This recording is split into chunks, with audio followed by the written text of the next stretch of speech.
என் பெயர் கூசா சாய் டீக்ஷா. நான் 3ஆம் வகுப்பு ஆ பிரிவில் படிக்கிறேன். இன்று நான் குடியரசு தினத்தை பற்றி பேச வந்திருக்கிறேன்.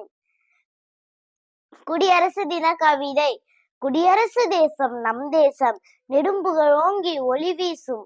அன்பின் வழியில் நாம் சென்றோம், அகிம்சை வழியில் அதை வென்றோம். இந்தியன் என்று பெருமை கொள்வோம், இந்தியன் என்று பெருமை கொள்வோம். இந்தியன் என்பது நம் பெருமை, வேற்றுமையில் ஒற்றுமை என்பது நம் மகிமை. நம்மை பிரித்து சிறுமைப்படுத்தும் தீய சக்திகளை வேறெடுத்து இந்தியன் என்று பெருமை கொள்வோம். கொடி பறக்குது, கொடி பறக்குது, கோட்டை மேலே கொடி பறக்குது, பாரத தாயின் கொடி பறக்குது. 1950ஆம் ஆண்டு ஜனவரி 26 அன்றுதான் இந்தியா குடியரசு நாடாகியது.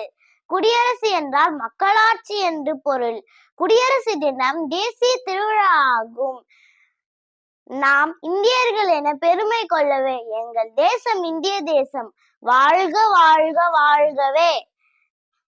மன்னராட்சி ஒழிந்து மக்களாட்சி மலர்ந்து இந்தியாவை ஆண்டு கொள்ள அரசியல் அமைப்பு சட்டம் உருவான நாள் குடியரசு தின நாள். எழுத்துரிமை, பேச்சுரிமை, கல்வி உரிமை போன்ற சமூக நீதிக்கென்று சட்ட வடிவம் பெற்ற நாள் குடியரசு தின நாள்.